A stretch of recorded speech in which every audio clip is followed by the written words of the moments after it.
সিলেট বাংলাদেশের পূর্ণভূমি হিসেবে খ্যাত। বাংলাদেশের রাজনৈতিক ইতিহাসে এই সিলেটের অবদান অনস্বীকার্য। সিলেটে তৈরি হয়েছিল এমন কিছু নেতা যারা সারা বাংলাদেশে আলোড়ন সৃষ্টি করেছিল। তাদের নৈতিক দেশপ্রেমিক গুণাবলীর জন্য এরকম একজন নেতা ছিলেন ভারতীয় আধিপত্যের বিরুদ্ধে সংগ্রাম করা গুম হওয়া বিএনপি নেতা এম ইলিয়াস আলী। প্রাকৃতিক সৌন্দর্য, সম্পদ ও ইসলামের সুবহান ইতিহাসের জন্য সিলেট সারা বিশ্বে সুপরিচিত। দেশের রাজনৈতিক অঙ্গনে সিলেট সবসময়ই গুরুত্বপূর্ণ অবদান রেখে এসেছে।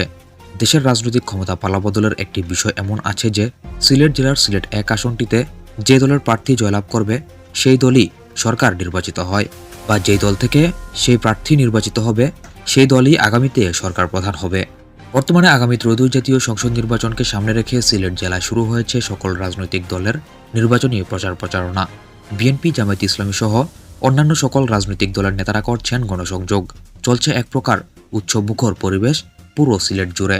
সিলেট জেলাটি ৬টি সংসদীয় আসন নিয়ে গঠিত। আওয়ামী লীগের পতনের পর দেশের বর্তমানের মূল দুই রাজনৈতিক দল বিএনপি, জামায়াতে ইসলামের পাশাপাশি এনসিপি, ইসলামী আন্দোলন বাংলাদেশ এবং ইসলামিক রাজনৈতিক দলগুলো সবাই নিজ নিজ থেকে ভোট টানতে কাজ করে যাচ্ছে নিরলসভাবে। বর্তমানে জামায়াত এনসিপি ১০ দলীয় জোটে নির্বাচন করছে। বিএনপি করছে কিছু ডানপন্থী ও বামপন্থী দলকে সাথে নিয়ে আসন সমঝোতার মাধ্যমে। আজকের ভিডিওতে সিলেট জেলার ৬টি আসনে কোন দলের কোন প্রার্থী জিতবে, যেমন বিএনপি বা জামায়াতে ইসলামের জোট হতে মনোনীত প্রার্থীদের মধ্যে থেকে কোন দলের কোন প্রার্থীর জেতার বা হারার সম্ভাবনা আছে তা নিয়ে বিশ্লেষণ করা হবে। দর্শক, ভিডিওটি শুরু করার আগে একটি লাইক দিয়ে আমাদের চ্যানেলটি সাবস্ক্রাইব করে নিন এবং আপনি কোন আসন থেকে বা কোন জেলা থেকে ভিডিওটি দেখছেন আপনার মতামত কমেন্ট বক্সে জানান। তো চলুন শুরু করা যাক। সিলেট ১ আসন। সিলেট ১ আসনটি সিলেট জেলার সিলেট সিটি কর্পোরেশন ও সিলেট সদর উপজেলা নিয়ে গঠিত।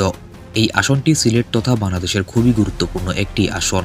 এই আসনে নির্বাচনের আগে সবসময় লাইমলাইটে থাকে, কারণ আসনটিতে যে দলের প্রার্থী বিজয়ী হয় সে দলই নাকি সরকার গঠন করে সেই নির্বাচনটিতে। তাই কতটুকু গুরুত্বপূর্ণ আসন সিলেট ১ তা তো বুঝতেই পারছেন। এই আসনে বিএনপির মনোনয়ন পেয়েছেন বর্তমানে বিএনপি চেয়ারপারসনের সাবেক উপদেষ্টা খন্দকার আব্দুল মুক্তাদির।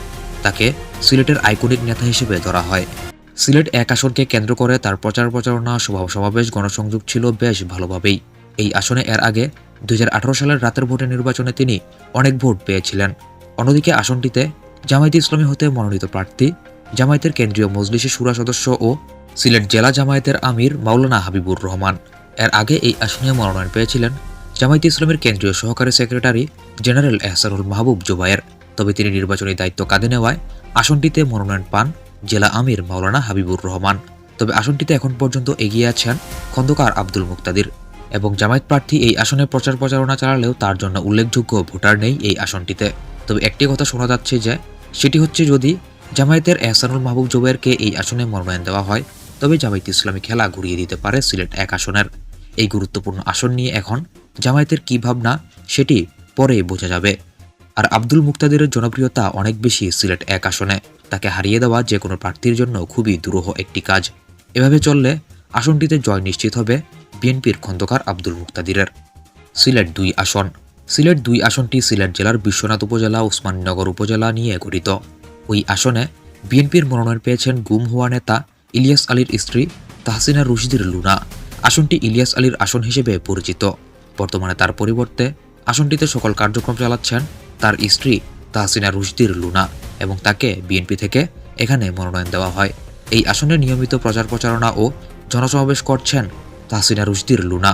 তার জনপ্রিয়তাও অনেক বেশি এই আসনে, কারণ তিনি ইলিয়াস আলীর স্ত্রী, যিনি বাংলাদেশের একজন আইকনিক ও জনপ্রিয় নেতা হিসেবে পরিচিত।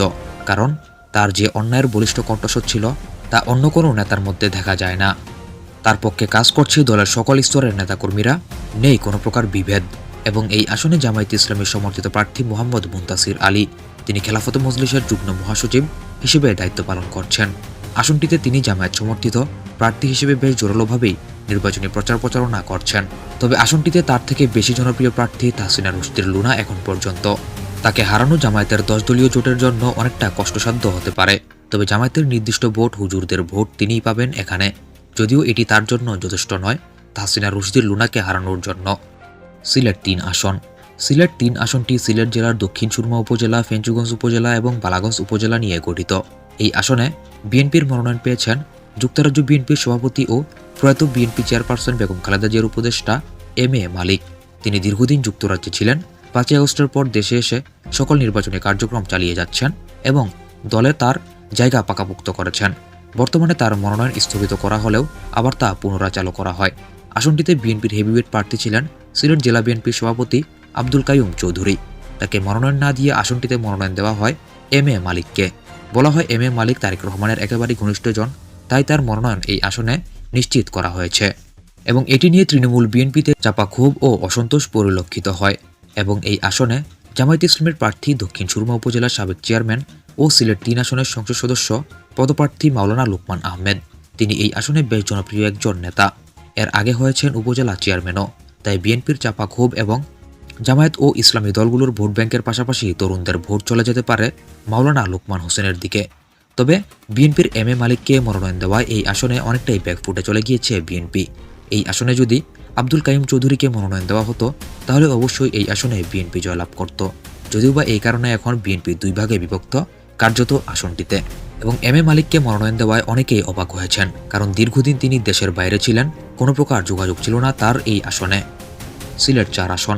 সিলেট 4 আসনটি সিলেট জেলার কোম্পানীগঞ্জ উপজেলা, গোয়াইনঘাট উপজেলা ও জৈন্তাপুর উপজেলা নিয়ে গঠিত।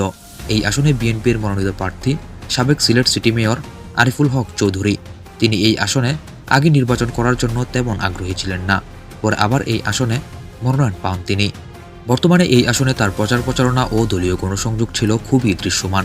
আরিফুল হক চৌধুরী এই আসনে বেশ জনপ্রিয় একজন নেতা বলা যায়। তবে আসনটিতে সবচেয়ে বড় ভোট ধরা হয় কওমি ভোট এবং জামায়াতের ভোট ব্যাংকে। এই আসনে জামায়াতে ইসলামের মনোনীত প্রার্থী আলহাজ জয়নাল আবেদিন। তিনি সিলেট জেলা জামায়াতের সেক্রেটারি এবং জৈন্তাপুর উপজেলার সাবেক চেয়ারম্যান ছিলেন তিনি। জয়নাল আবেদিন বেশ জনপ্রিয় একজন প্রার্থী এই আসনে। তার বিভিন্ন সভা সমাবেশ ও মিছিল মিটিংয়ে এই চিত্র ফুটে উঠেছে।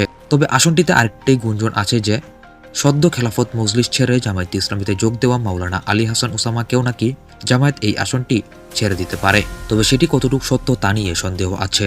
শেষ পর্যন্ত বিচার বিবেচনা করলে এই আসনের জনপ্রিয়তা ও ভোটের মাঠে অনেকটাই এগিয়েছে বর্তমান জামায়াত মনোনীত প্রার্থী আলহাজ জয়নাল আবেদিন। তিনি এই আসনের অত্যন্ত হেভিওয়েট একজন প্রার্থী। বলা যায় বিএনপি মনোনীত প্রার্থী আরিফুল হক চৌধুরী থেকেও তিনি এই আসনে জনপ্রিয়। সিলেট 5 আসন। সিলেট 5 আসনটি সিলেট জেলার কানাইঘাট উপজেলা ও জকিগঞ্জ উপজেলা নিয়ে গঠিত। এই আসনে বিএনপির প্রার্থী জোট শরিক জমিয়তে উলামা ইসলামের প্রধান নেতা মাওলানা ওবায়দুল্লাহ ফারুক। আসনটি তার জন্য ছেড়ে দিয়েছে বিএনপি। এই আসনে তার মনোনয়নের পর বিএনপির একাংশে ক্ষোভের সৃষ্টি হয়। তবে তার পক্ষে এই আসনে কওমি ও একাংশ বিএনপি ভোটারদের সাপোর্ট আছে। এই আসনে তার মোটামুটি জনপ্রিয়তাও আছে বলা যায়। তবে এই আসনটি ঐতিহাসিকভাবে ইসলামিক দলগুলোর ঘাঁটি আসন হিসেবে পরিচিত। তাই এবার জামায়াতে ইসলামী 10 দলীয় জোটের দলগুলোকে নিয়ে জোট করায় এই আসনে তাদের জয়ের পাল্লা আরও ভারী হলো। আসনটিতে জামায়াতে ইসলামের মনোনীত প্রার্থী সিলেট জেলা জামায়াতের নায়েবে আমির মাওলানা মোহাম্মদ আনোয়ার হুসাইন খান। তিনি এই আসনে বেশ জোর কদমে তার নির্বাচনী প্রচার প্রচারণা চালাচ্ছেন।